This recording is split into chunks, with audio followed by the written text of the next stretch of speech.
Programımız Keynote konuşmalarıyla devam ediyor. İlk olarak Abdülkader Thomas. Abdülkader Thomas, İslami finans konusunda danışmanlık hizmeti veren Ekonomik Danışmanlığın Yönetim Kurulu Başkanlığını yapmaktadır. Çeşitli finansal hizmet alanlarında 30 yıldan daha fazla bir tecrübeye sahip olan Thomas'ın uzmanlık alanları sermaye piyasaları, reel varlık finansı ve ticaret finansıdır. Thomas, çeşitli uluslararası bankalarda çalışmıştır ve İslami ürünlerin farklı ülkelerde yasal hale getirilmesi için çalışmalar yapmıştır. Thomas, halen İslami bankacılık pencereleri, sukuk, şer'i uyumlu ürün geliştirme ve yapılandırma konularında projelerde çalışmaktadır. Thomas, şu an Malezya Uluslararası İslami Sermaye Piyasaları Danışmanlık Komitesi'nin üyeliğini yapmaktadır. Aynı zamanda Bank Muscat Mithaq ve University Bank Danışman Kurulu'nda teknik uzman olarak görev yapmaktadır. Şimdi kendilerinin konuşmalarını yapmak üzere kürsüye davet ediyorum.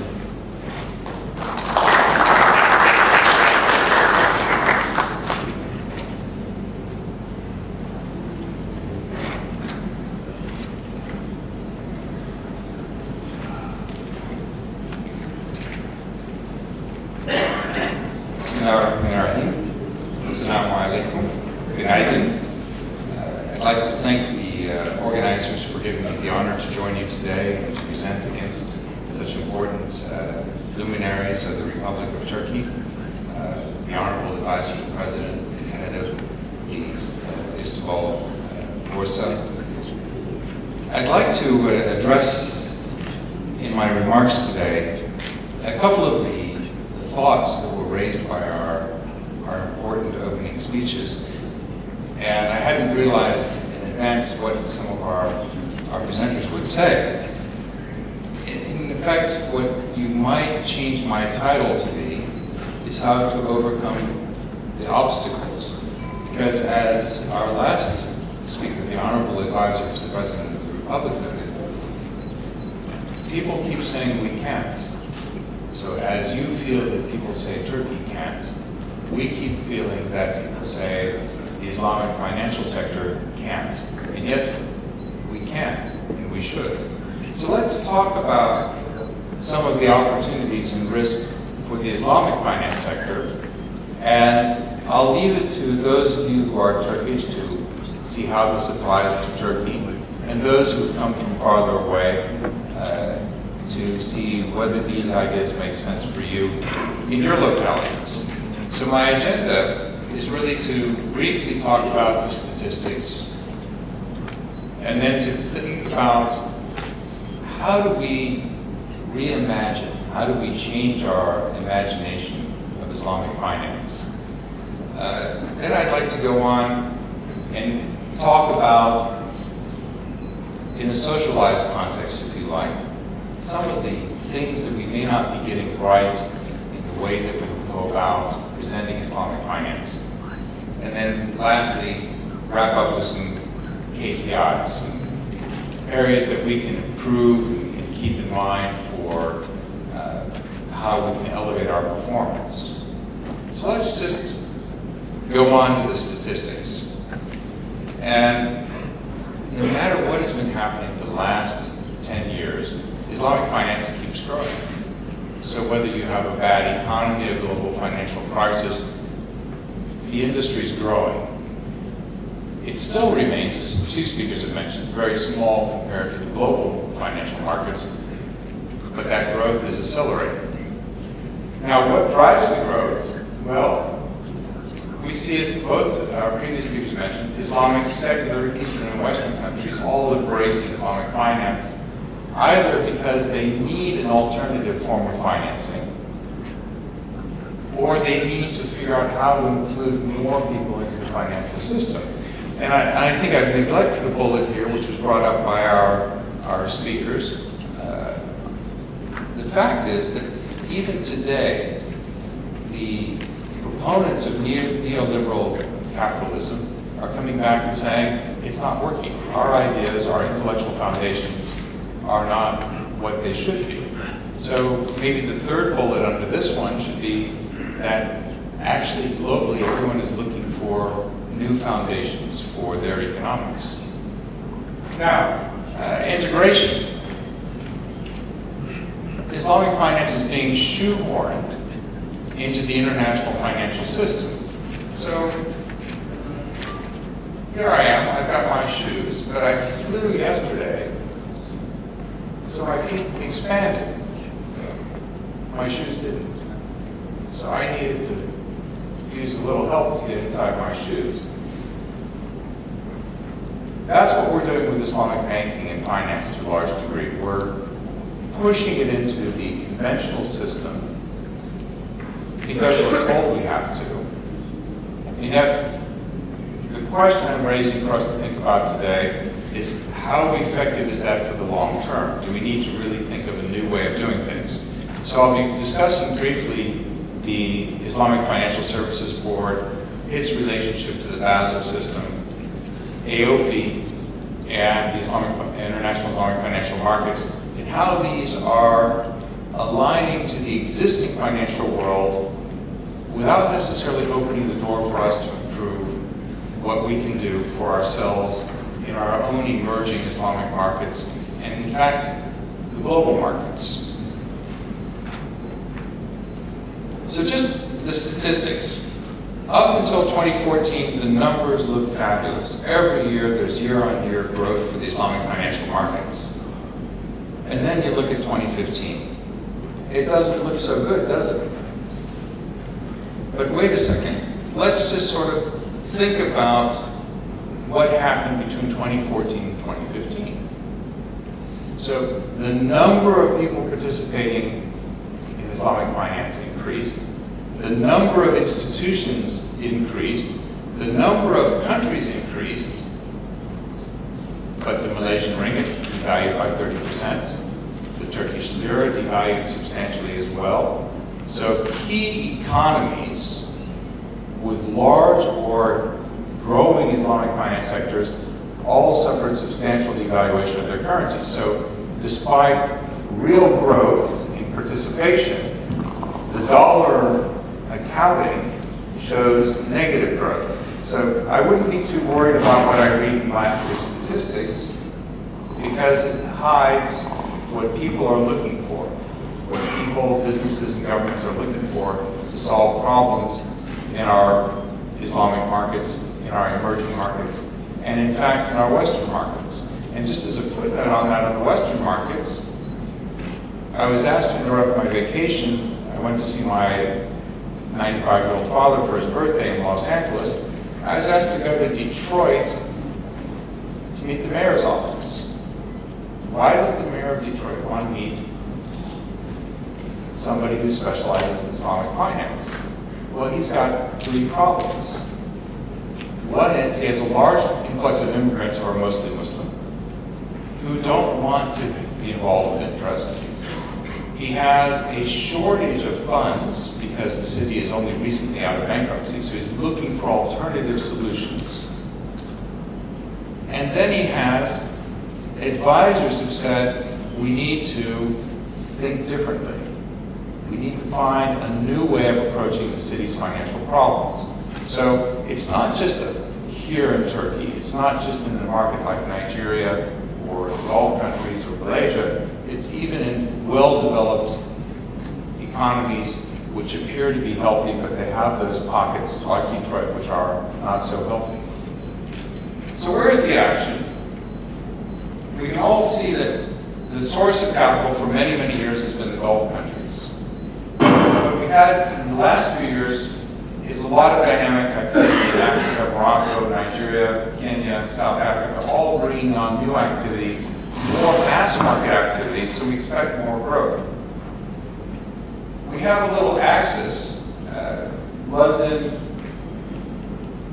Dubai or Bahrain, depending on which you're looking at, and Kuala Lumpur, that's our capital markets axis, which is very strong and continues to grow and continues to intermediate global capital, Islamic demand, and Islamic capital, and we don't see any change in that growth over a long period of time.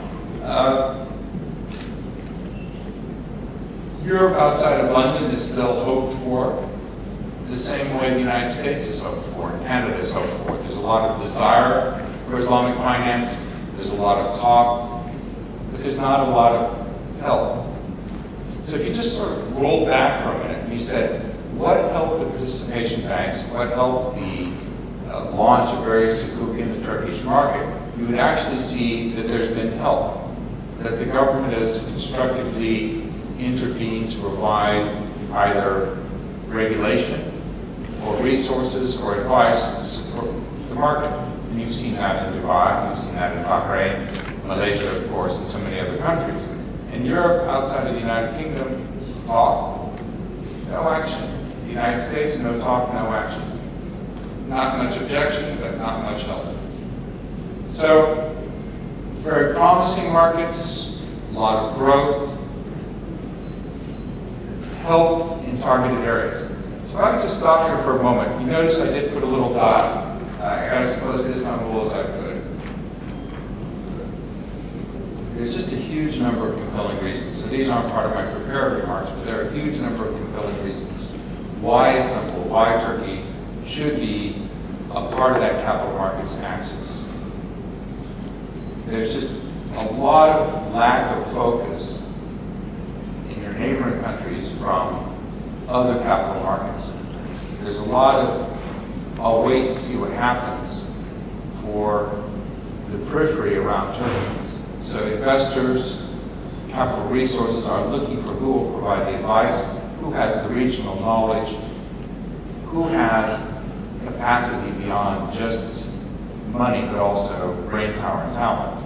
So if there's nobody else stepping into the job, London's not rushing for it, Dubai's got their hands full, Malaysia's far away, there is an empty spot. There is a job description, a job opening, there's an opportunity. Now, let's talk a little bit about who seems to be in charge.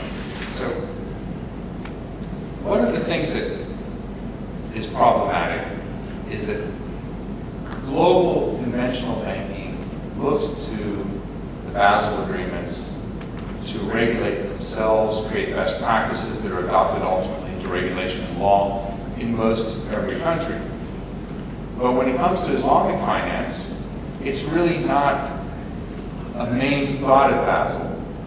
It's not a main thought at IOSCO. And so it's really central banks or securities regulators at their own discretion, or when it's been done by law in countries like Malaysia or Bahrain under the existing regulations. So there's not a lot of help. So I made a little table. And one of the things I've got on the table is that when it comes to regulation, the Islamic Financial Services Board is trying to give us some help, but that help is to align us to Basel. So Basel doesn't ask you, how does an Islamic bank do business?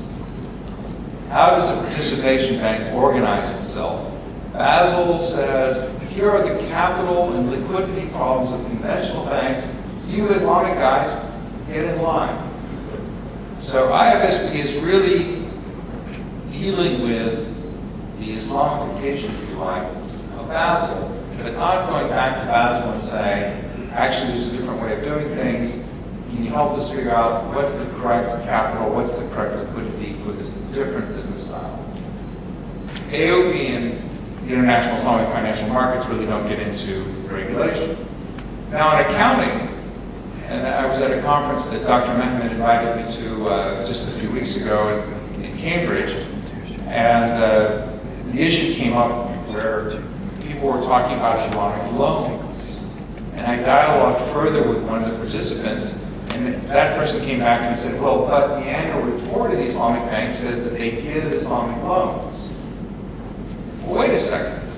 We don't give Islamic loans because loans don't have interest or profits. So if my balance sheet says that I made an Islamic loan, either I'm not telling the truth about my business or I didn't make any money.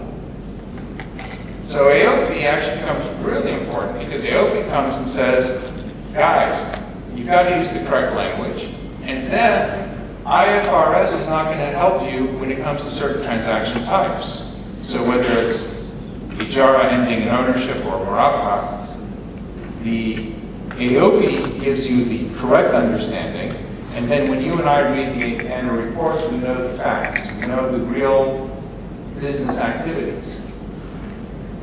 But AOP is only required in a few countries.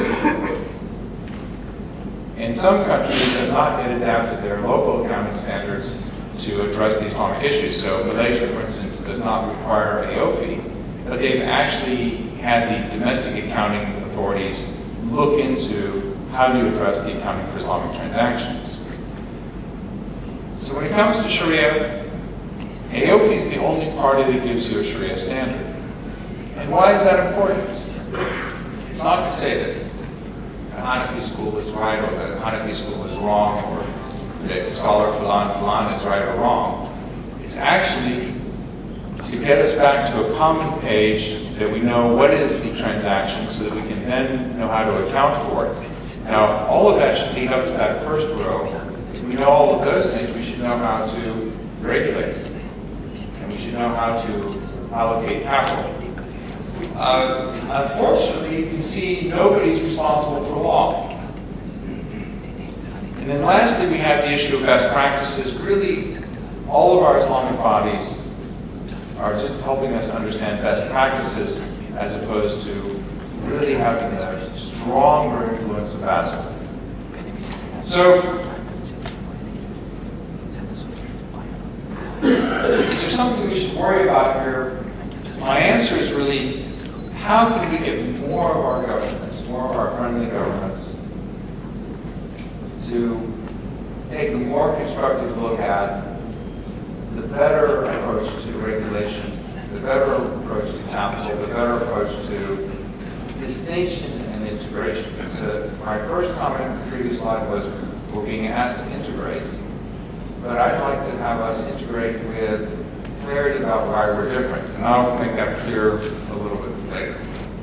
So now, what's missing in the room?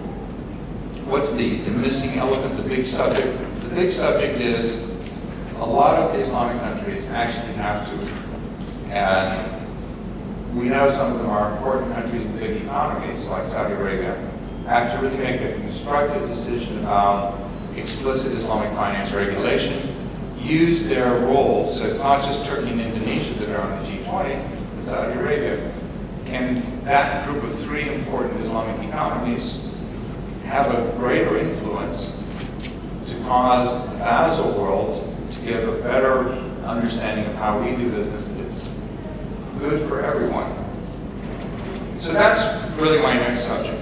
We would like to think without the box. So it's not think outside the box, think without the box. There's a few things related to that. The first question really is, are we doing banking or something else? So for a long time, we had the question that we want to do Islamic banking, but we also want to do a lot of other things. We want to do Islamic investing. We want to understand how does wealth work in a way that's constructive for our societies. And one of the colleagues here was talking last night about ideas for the alleviation of poverty, and we had a discussion. I said, how can I use zakat? I said, how can you use wealth, etc. So we have to really think about, are we really doing banking or something else? And then decide, how do we facilitate the something else if that's the case? And if it's banking, we have to go back to those previous issues I mentioned. How do we integrate better? Now, we keep talking about Islamic this and Islamic that. And we like our universal values. We love our universal values. There's no question about this. But let me pose a question for everybody to take away. If you thought this one idea was good for you because you're a Muslim, and it could help another person who's Muslim, then shouldn't this idea actually be good for everyone? Absolutely everyone? You see, what I keep hearing in many of my visits with Islamic banks, with people who are proposing Islamic finance, is, oh, it's for us. Well, yes, but we're a universal values proposition. So it's not just for us, it should be for everyone. So how do we create that universal platform that makes our ideas palatable and beneficial to a bigger universe of people. So now, what are some of the important values that we have? Is it about financial inclusion? Is it about social responsibility? These are all things that we actually haven't articulated. We spent so long struggling for Islamic banking that became the end, the objective by itself. When actually maybe we need to start extracting those global values to have more influence and more value for others. And lastly, as I was mentioning before, are we really proposing in some ways to ask to reorder the system? Now we're told right now we can't, but maybe that's what we're trying to do. And maybe with the recognition in the West that their founding principles are not so valid anymore, with the types of struggles that the Honorable Advisor to the President mentioned, where Turkey has overcome various issues, maybe it's time for us to say, yes, we'd like to change the system, we'd like to amend the system, we'd like to add value. So, I was in France when all of these lovely things happened. So I'd like to ask you a question, which is, how nice is your burkini? And it's really a values question. And the first part of the values question is, are your ideas, are our ideas so different that by necessity they're limited? Are the ideas that we're offering so unique that only you and I could like them? Are they things that are exclusive and prospectively offensive? Well, that's a question you really have to take home. Now, for me, I think the values are universal. So I would argue that the burkini is UV protection. Vitamin D deficiency can be managed in other ways. But it's a problem that we have to decide. When we present our differences, do we present them as something that's adding value, or do we present it as something that's neutral in value, or that lets us be separated? Now, if you go back to the idea of the financial center being in a place like Istanbul, and you go back to saying you'd like that center to offer a robust Islamic finance alternative, then the reality is you have to vote for your burkini being something that everybody should want, that it's inclusive, not exclusive. Now, we had this discussion at dinner as well last night. Is Islamic finance really everything that we say it should be? Is it a little bit exposed? Is it sometimes not offering the things you would like? By the way, it's very hard to find pictures of these two things without a person in them. So, a lot of people feel that what we do in Islamic finance is no different than conventional. So how do you help people to understand not simply the mechanical, technical differences, but the value differences, the socially constructive differences? How do you get people to not put you in a box, that you're just like regular banking, just like regular finance? How do you get them to see you as being outside of those traditional boxes? Now, our friends in Malaysia are making a great effort to try to align the Islamic finance movement with the socially responsible movement. And I think there's value in that. There are also problems with that as well. So those are things that we need to think about.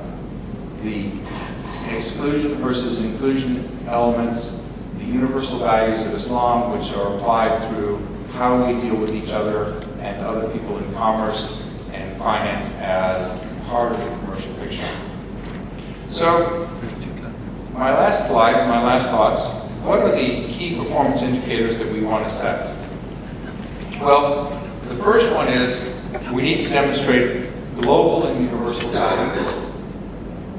That what I would do at a Turkish participation bank, what I would do at Malaysian Islamic Bank is of value to everybody. That the Chinese in Malaysia, a secular Turk, the mayor of Detroit, any of these people would find useful, good, helpful. The next one is that we're actually solving the problems of real people. One of the issues that we face over and over and over again in finance, forget about Islamic finance, but in all finance, is people feel that shareholders just want to get richer, which is true. But if you look at what happened leading up to the financial crisis, shareholders of Western financial institutions wanted to get richer at the expense of everyone else. So it was a zero-sum game. I was richer, you were worse off. Our issue is, how do we make everyone better off? How does Islamic finance enter into your life and you win and your neighbor wins?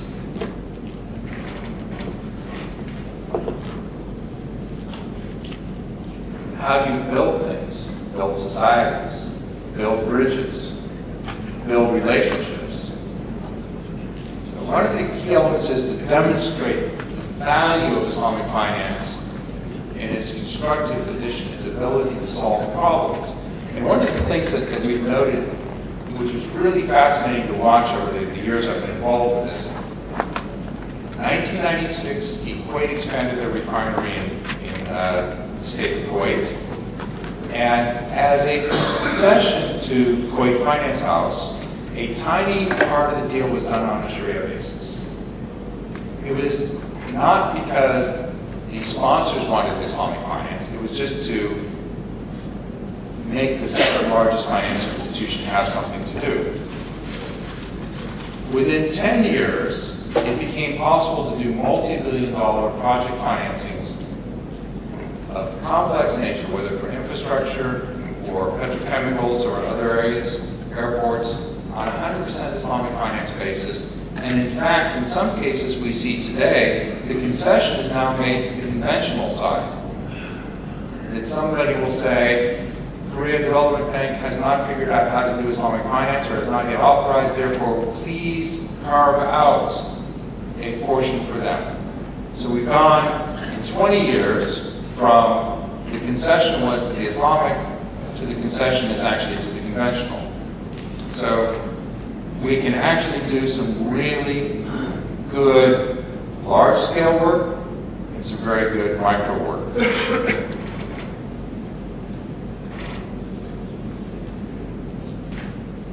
We're all just too much like this, you know. Put the mobile down. Actually communicate with other people directly. Let everybody know why they're getting benefits. And lastly, the worst thing that ever happens to any of us is when it's just a job. And when we wake up and we're only going because we need the paycheck.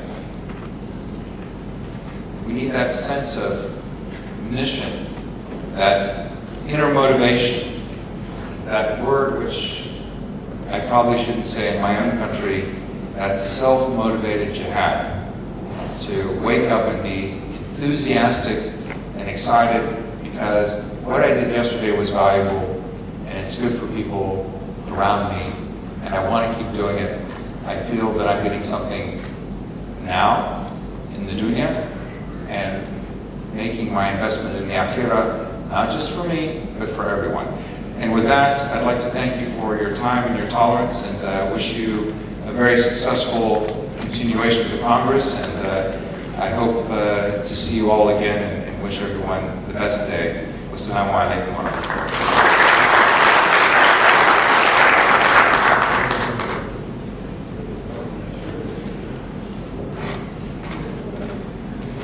Sayın Abdülkader Thomas'a konuşmalarından dolayı teşekkür ediyoruz. Sayın Bülent Gedikli'yi sertifikalarını vermek üzere sahneye davet ediyoruz.